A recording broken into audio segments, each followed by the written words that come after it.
Good afternoon, everybody. Welcome to this session on our training course Sponsorship Success for Film Festivals. I say good afternoon because I'm on the south coast of the UK. Jen, of course, is in Toronto, so good morning to you, Jen, and anyone else who's in a different place. So just to clarify, we are here to talk about a training course which is running in January called Sponsorship Success for Film Festivals. So this is an information session. We will tell you a little bit about the course and you've got a chance to ask questions, which we will answer during the session. So in terms of housekeeping things, if you could put questions in the Q&A section, that will be really helpful. We're not really going to be looking in the chat so much today, and we will go through all the questions at the end. We are recording this session so we can use it for marketing purposes later on, so please be aware of that. And otherwise, I think we are ready for the next slide, James. So just to introduce myself, my name is Hatice Özdemirciler. I'm the Head of Partnerships and Development at the Independent Cinema Office. So next slide, please, James. The Independent Cinema Office is based in London and we do lots of things to support independent exhibitors of all kinds. We work with film societies and community cinemas all the way through to mixed art form venues and film festivals. We programme cinemas and run film festival. We offer training opportunities to the sector, both in the UK and internationally. We distribute films. We run a series of events for exhibitors to help them professionalise their offer, very much thinking about making sure people who live outside the big metropolis centres have good access to independent content as people that live in the big cities. We also offer lots of advice and support on things like rights and how to start a cinema. So I mentioned that we have operated for nearly 20 years now as a training body in the independent exhibition sector. Next slide, please, James. So yes, we have nearly 20 years of experience of running training for the sector. We have trained over 2,300 people from over 1,900 organisations based all around the world. A lot of our work in that area has been through our sort of flagship international course called Developing Your Film Festival, which has been funded by the British Council and Creative Europe for 11 years. So that is a course that covers many aspects of developing your film festival, from programming to business strategy to sponsorship and press management and lots of other things. So it's run as a 5-day intensive residential course. We have a figure we're very proud of is 100% of participants to date over the 11 years that would recommend it to their peers. And we believe it is one of the essential training opportunities for the sector. So coming out of that course is this course, which we believe now sponsorship for film festivals has become even more important than it was when we started running Developing Your Film Festival course. We're living through very strange and difficult financial circumstances, which Jen will talk a little bit more about later. But this course has been born from the knowledge we have from our wider work with festivals. So in Europe in particular, we need to move away from public funders. We need to develop the sponsorship strategies that we have and really work slightly differently to what many of us may be used to. And that's where Jen and her experience of working in Toronto over many years is very, very valuable. And we have developed this course. It's a new course, a 3-day intensive residential, which will run in London in January. Lots of details are on our website and we'll make sure that you get linked to the web page. I'm assuming if you're here, you probably already found our website, but we will put the links in just in case. And I'm here to answer lots of questions that you might have about practical things or whatever else you want to ask. But I'm going to introduce Jen now, I think. Is that the next slide, James? Yes, I've already covered all of that. Okay, so next slide. Okay, so I'm just going to hand over now to Jennifer Fries, who we've worked with for many years now on Developing Your Film Festival as our consultant on sponsorship for festivals. So she has a big, long resume of experience, and I'm very glad to be working with her again on this course. So over to you, Jen. Thank you so much, and welcome everyone. I see that there are some people here who have attended the DIF course before, so I can't wait to see your faces. You're all hidden from me right now, but seeing your names and seeing that you've attended before is so meaningful. And obviously, something resonated with you, and you thought, yeah, I'd like to have a little bit more time working on this and working with me. So thrilled to be here, and thrilled to be doing this after so many of you who have attended Developing Your Film Festival have specifically requested more time talking about sponsorship, talking about partnerships, and talking about what your unique strategy can specifically be. So James, if we can go to the next slide. So for those of you who don't know me, I've been around festivals for a while, and I've been doing a lot of work helping festivals make more money. I myself obviously have had feet on the ground for almost 2 decades now, helping organizations maximize their revenue and identify new revenue streams. So I have trained over 200 festivals over the course of the last just over 10 years through the DYFF program, as well as through my own consulting. I have supported over 150 million Canadian dollars in festival revenue. So that is a number I actually was very proud of surpassing this year. And certainly, you know, really I get excited when I hear about how the work that I'm doing, consulting and working with all of you, actually leads to real monies earned. I have done hundreds of partnership deals for festivals, as well as for other arts and culture organizations. Some of the categories that I have done deals in are listed right here, and you can see the kinds of brands that I've worked with. So you can guarantee when you're working with me that I've been around the block. I certainly know what brands of all shapes and sizes and categories are looking for. And that's really something that we're going to spend more time unpacking in this session than ever before. In the DYFF sessions, they were tight. We had to keep to a schedule. Now you're going to have way more time with me, and we can actually dissect your specific issues as we go. So James, if we go to the next slide. So in terms of the course agenda, and I will say that we're working on this right now, and we want your feedback. I saw a question already come through in the Q&A. What's different about this than DYFF? And I promise you it is very different. The first day you are going to see some things that you'll recognize. Great opportunity for you to refresh. For anyone who has joined DYFF before, you will have the option to either continue doing those specific workshops, or we can actually do some offshoot workshops, sort of the next level up on some of those items. So I'll be excited to work with you on that.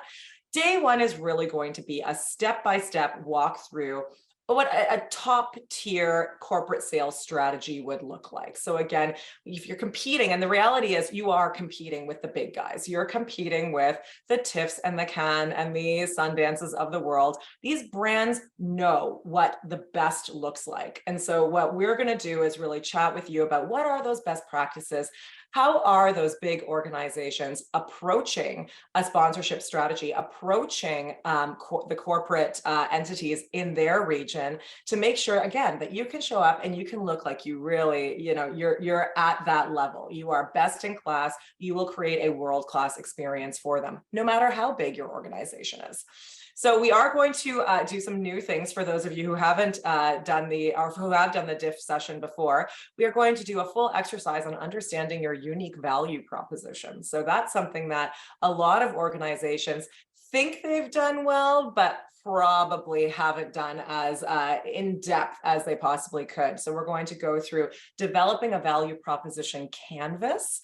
We're actually going to create language to make sure that your elevator pitch is really, really strong. You're going to be able to differentiate yourself against the competition, and you're going to be able to find language that feels really unique to your organization, but that's really compelling for a corporation when you go out and actually start making sales and promotions. You're also going to have some more foundations of prospecting and building a qualified pipeline.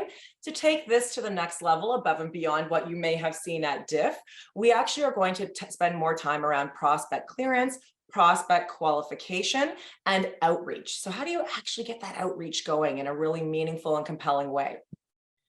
We're going to develop those saleable properties. So looking at what's hot, what's trending right now, what are the biggest and best organizations doing that are really like latching on those big corporations and getting the absolute most money possible. it's not just your typical consumer promotions. Now it is far broader than that, and I'll let you in on all the secrets of what those include and how to make sure that you're actually able to get the most amount of possible budget from a brand, because it's often not coming from their sponsorship line item. And I'll talk to you about that in a second. And then we are going to go through the 5 Alive model. Those who have been at my diff session, you know what that is. I hope you remember what that is, but we'll refresh it either way, and some rules for effective corporate pitching. So we're going to have a lot of fun playing with that. Days 2 and days 3 are absolutely going to be far more focused, I think, than you would have seen in the past from any developing your film festival session. It is an incredibly rare opportunity for you to have a dedicated hour with me and listen in to my dedicated hours with all of your colleagues, where you can actually come to me with a specific problem, concern, series of ideas that you have around developing a sponsorship strategy or specific sponsorships that you want to work on, and we can actually workshop them hands-on together. So it is, again, dedicated consulting time. Normally to work with me and get dedicated consulting time, you need to sign on for a minimum amount of hours, minimum amount of payment to be able to do that. So this is a great opportunity for you to learn from other festivals, the feedback that I'm giving, and then also have that one-on-one time. We're also going to have some case studies, and one of them I really love. It's actually someone who did participate in a session with me previously and went on to make a really significant sale using some of the tools that you're going to learn as part of this session. And then finally, on the final day, like I say, there will be some more consultation. And then what we're going to do is wrap up. You're going to have a bunch of tangible tools that you can actually take back with you to your local festivals, work with your teams, and really assess what are the tools that you want to tackle first, and what are the key steps that you need to take leaving this session to develop a comprehensive sponsorship strategy for your next fiscal years. You can go to the next slide. So again, for those of you who have already been in sponsorship for some time, you're going, yeah, I get it. I get the foundations of sponsorship. Absolutely. And I have to say, I'm often just so thrilled with who participate in these sessions, because you've got great experience. You've been out there, you've made sales and been very successful. I think what we're really looking at doing here is ensuring that everyone is operating at top level. So really becoming world-class in your field, because now more than ever, you have to be so incredibly competitive. And that's something that I'm seeing even from large size film festivals. They aren't adapting quickly enough. They aren't stopping and thinking about their post-pandemic or their recessionary value proposition. And that's going to be something that's so critical. It's going to be harder than ever before going into the next couple of years to get corporate sponsorship. People are going to be watching their budgets. They're going to need to drive tangible return on investment. And that's exactly what we're going to tackle here. So through this workshop, what we're going to do is improve your skills as a professional partnership specialist.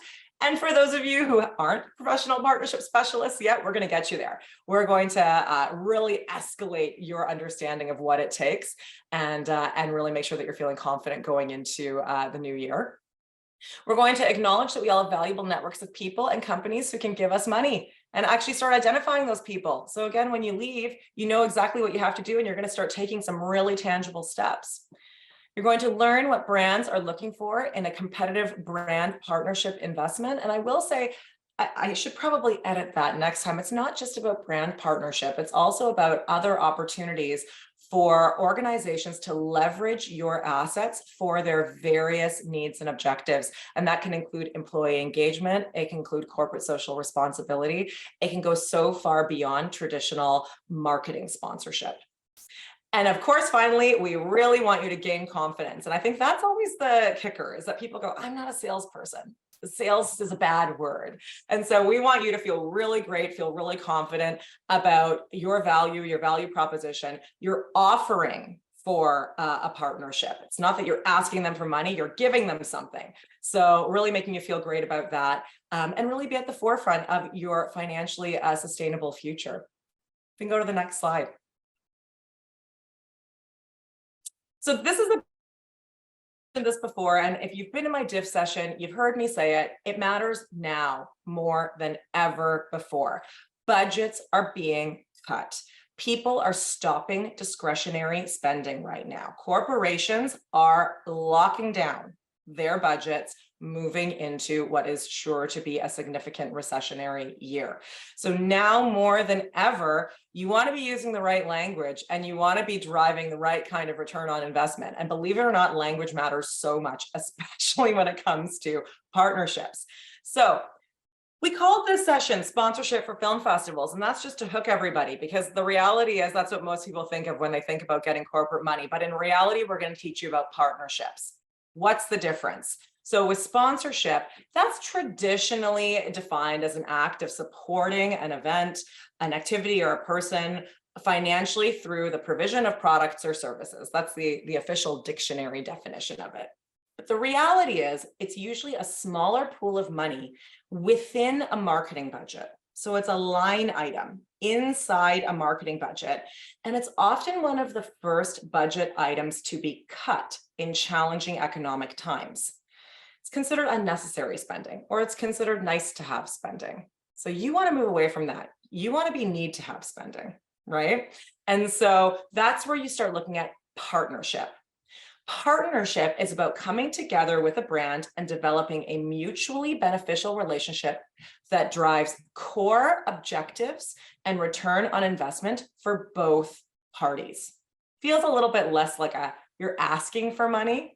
You're offering an opportunity for them to deliver on their objectives. It offers a far more integrated approach to communicating with an audience, and I guarantee you it opens up additional budgets. And that is so important to keep in mind. You don't want to just be pulling from a sponsorship budget. You want to be pulling from an HR budget for employee engagement. You want to be pulling from corporate social responsibility budget. You want to be able to pull from maybe technology budget. There's so many different line items that most organizations don't tap into. And that's a big piece of what we're going to focus on in this session. Next slide.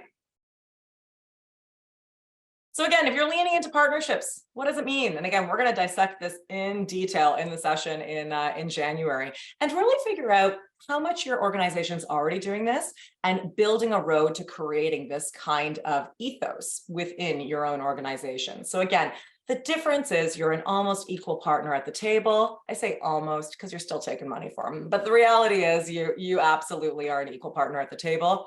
You are giving them a strategic opportunity, as opposed to, again, just getting money from them and saying, thank you very much. It often is marketing focused, but again, as I said, right now, more than ever, you want to pull from budgets that are not within marketing. You are not just asking for money, you are selling a service. That's a big one for a lot of organizations to get their heads around. Again, funding is less limited when you're looking at partnerships. Again, you can often see value or potentially large return on investment from other buckets, as I mentioned before. Little sign, warning flag that I'll throw up here. It is sometimes heavier lift to go the partnerships way. It's not about throwing a logo on a poster you already have. There's a little bit more to it than that, but it's worth the money. It's worth getting that additional investment. And again, when you're going in for a partnerships pitch, it is a bit more complicated. You do need to have a few more tools in your toolbox to prepare a really effective pitch with specific ideas for brand alignment or activation that supports their unique objectives. And we're going to go through that full toolbox as part of our session in January. Okay, next slide. Okay, so finally, for those of you who are partnerships professionals, again, this is all about you leveling up your game and really feeling like you're operating at that PhD master level, competing with the absolute biggest brands on the planet. And for those of you who have not yet done partnerships, this is a way to, like I say, accelerate your skills, get right past that basic level and really be competitive in the marketplace. So we're going to talk about some key partnerships best practices and really have you knowing and being your brand, really representing that effectively in a pitch environment, understanding your unique value and considering your offering against your competition. Because guess what? Even if you're in a town where you are the only film festival, you still have competition for funds. So we have to talk about what that looks like. Really, you're going to serve as a communication tool between your audience and your possible brand partner. So really understanding what are those communication tools that you have at hand and what do you need to build? Again, focusing on the difference between a donation or a gift, sometimes called sponsorship, versus partnership, shifting away from that traditional sponsorship thinking, and developing tangible return on investment for both parties. And I know there was a question that came up when we sent out a note earlier on to ask people what questions they had. How do you track ROI?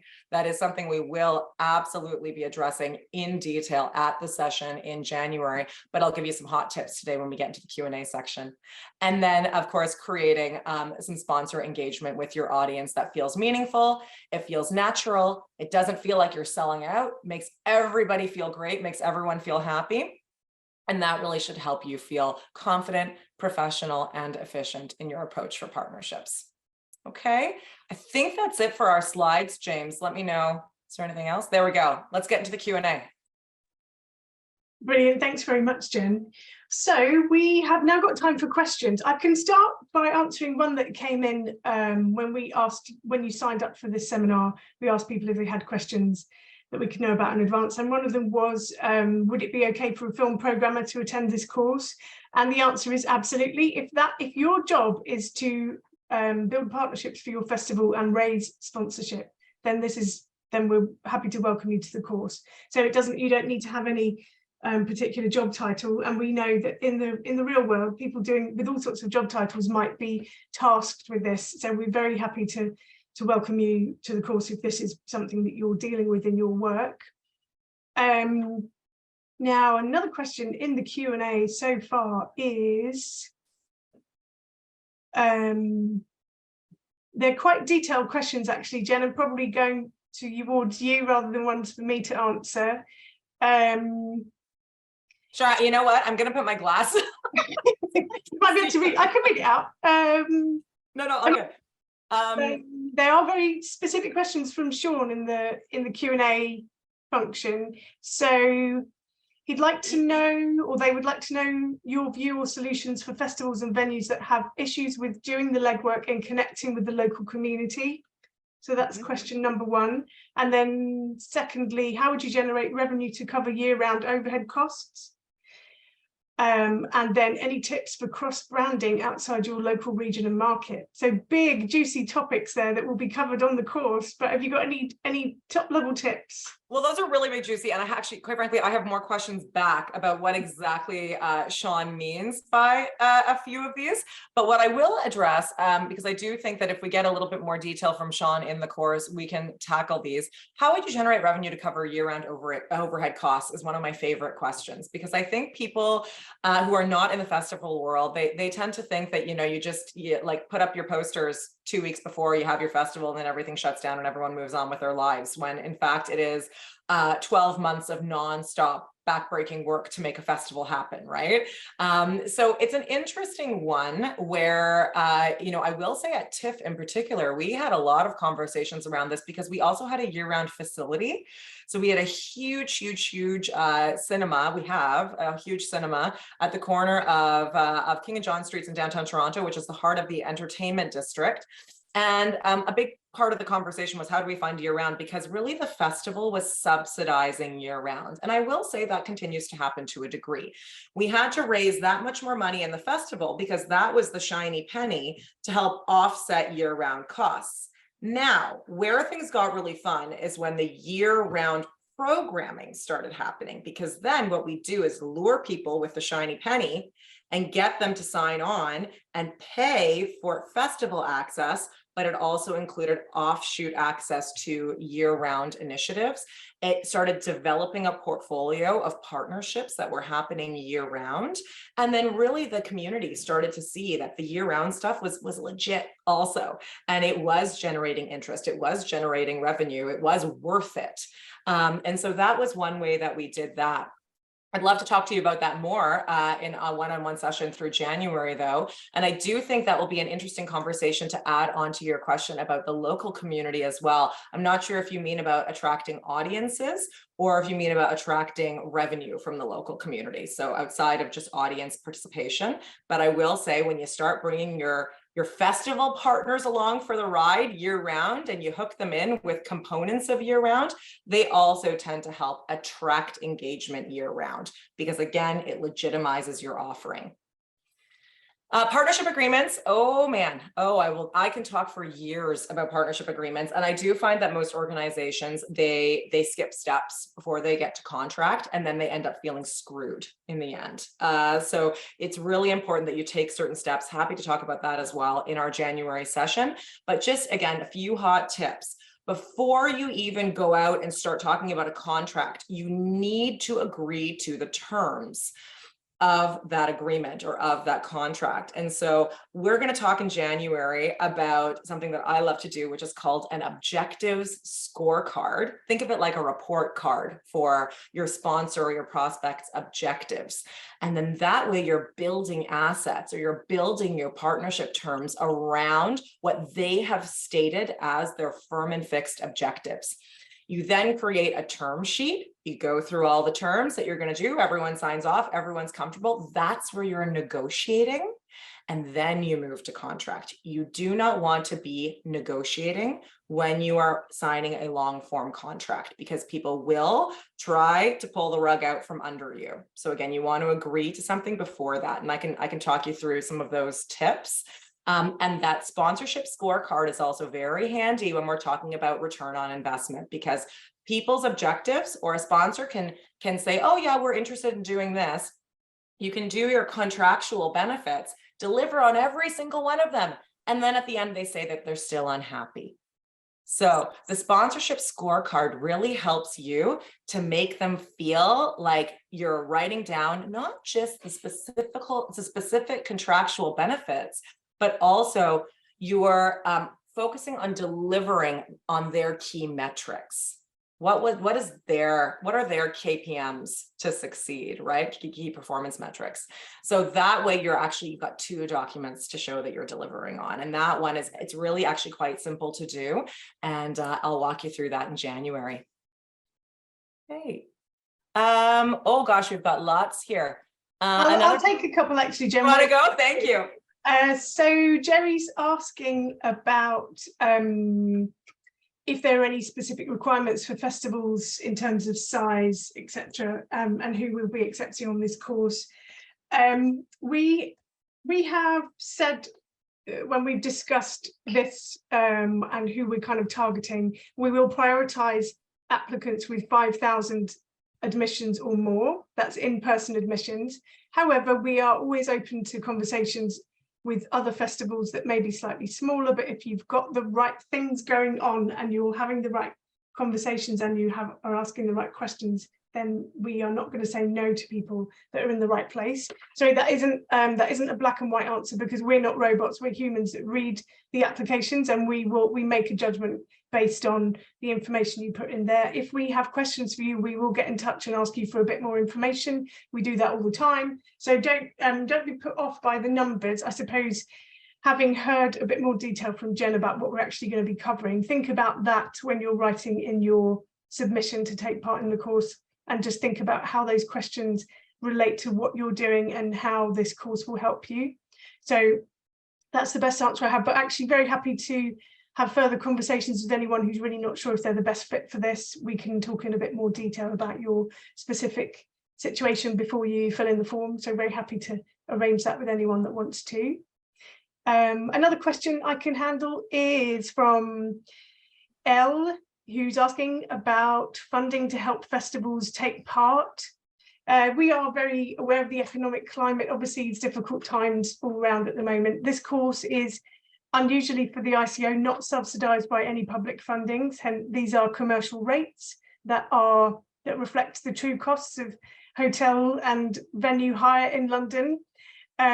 So we in the UK, I think you're based in the UK, yes. So UK, I can answer with more proficiency than for other countries, but you should first of all make contact with your Film Audience Network hub. Some of them may have bursaries available still to help festivals with this kind of training. The other obvious candidate in the UK to approach, although you will need to be quick, is Screen Skills. So they have a bursary pot available, and people working in independent exhibition have been successful in obtaining that funding. So we are in a conversation with them kind of on an ad hoc basis about what we're doing, and they're very supportive of our courses. I can't guarantee that they've got any money left either, but it's definitely a place that you could contact. And then depending where you are in the UK, you might be able to contact Screen Scotland if you're in Scotland, and other national agencies. So those are some places to start with. We've got a little bit of information on our website, and we are also able to have a conversation with you if you want a few more tips on places you can approach. Outside the UK, it's obviously different in every country. If you're in Europe or in a country that participates in Creative Europe, you should make contact with your Creative Europe desk or film agency, who will be able to advise you on what bursary support is available and how you can be eligible if you're eligible, etc. And I'll jump in because I love Maria's question. And I love Maria's question because Canada Goose actually has been a sponsor of mine for over 10 years. And I actually signed them on as a sponsor to the Toronto International Film Festival. They have been a sponsor there for, like I say, just about 10 years now, actually over 10 years now. And it's an interesting one because absolutely we saw backlash along the way. They've also changed a lot of their policies and procurement measures along the way. So we actually supported them in the communication of that. Listen, the reality is, if you look closely enough at almost any company, there's going to be something that will be unappealing to someone. So you got to focus on your storytelling. Why are they a brand match for you? What are the key values that your two organizations have that line up? And therefore, why does it make sense that you are partnered? So it's less about their sort of general brand, and it's more about what they value, what your value, and how those two things connect. So while you may not value trapping, which I will say, actually, they are stopping using fur across all their products, or you may not value the use of real goose down, there are other values that they have that are aligned to supporting the film community, supporting artists, supporting the Indigenous communities. So again, you have huge opportunity to tell that story. You need to refocus everyone's attention on the key story, the key narrative for why you are partnered. And that's a really fun one that we can explore also in the January session. And I've actually done that with a few previous DYFF folks, where they came to me and they had specific questions about specific brands and how they might actually create that partnership narrative. And then I see ideas for a partnership for a country like Nepal. We had someone from Nepal. I don't know actually if that was you who was in our DYFF session a couple of years ago. So definitely when it comes to specific countries, what I would need is for you to let me know what your questions are specific to your country. And then of course, going into the session in January, I'd be happy to unpack with you what unique hurdles you might have within your own region and how we might approach those. Again, every country does have some different nuances, different cultural traits. I have done partnerships around the world and with different organizations around the world who have absolutely taught me what is unique within their own cultural communities. And then again, in turn, I can share what are we looking at in terms of dealing with big companies? How do you approach things in a culturally sensitive or unique way, while also still keeping things really efficient and again, using those international best practices? Thank you very much, Jen. I wonder if we've covered all the questions. We've covered everything in the Q&A. And I think we've covered everything off that we've been sent so far. So if anyone has any final questions for us, please feel free to write them in the chat. Just to recap for you, the deadline to apply is November the 25th. So we are 11 days away. After that, we are going to be getting back to people quite quickly. Within a week, we aim to get back to people and confirm if you've got a place, and then sort of take the next steps. So we're going to be turning things around quite quickly. We understand people will have travel arrangements to book, etc. So we're not going to be wasting time spending weeks on making decisions. If you have any questions, please do get in touch. My colleague James has put in the chat the training email address, which is monitored by our team at the ICO. So we will be handling questions. Like I said, very happy to have conversations with anyone that's umming and ahhing about if this is the right opportunity for them. I don't think I have anything else to add, really. Is there anything else you wanted to say, Jen? No, I'll just say that, you know, I get that obviously finding the funding to do something like this, especially when you are having funding cuts within, you know, your existing government funding or grant funding, it's challenging. But what I do really want to encourage you all to think about is if this investment is actually going to result in a net benefit to you. So again, making that initial investment to be trained up, to be competitive in the long run, you got to look and see if that is something that will be, you know, possible within your own budgets. And like I say, I think the reason why I've, you know, agreed to do this and work with the ICO on this, aside from the fact that the ICO always puts on the absolute best trainings that I've ever attended in the world, I will say that right now more than ever, this is such an important conversation. It's going to get tough out there. It already is tough out there. It's only going to get tougher. And, you know, I see Nisha coming through from Nepal and, you know, folks who have attended these sessions before. And I just think I want to see all of you succeed. We want to see all of you succeed. And obviously anything that we're able to do to support you in that success, we will try to do. And so I look forward to meeting you in January. And I sincerely hope that you are able to find the budget to participate, because I know in the long run, it is going to yield benefits. Thank you very much, Jen. I think that's us wrapped up now. So thanks very much, everyone. Look forward to receiving applications from you, or just email if you want to have a further conversation, and we're very happy to arrange that for you. Thanks very much. Thanks, everyone. See you soon.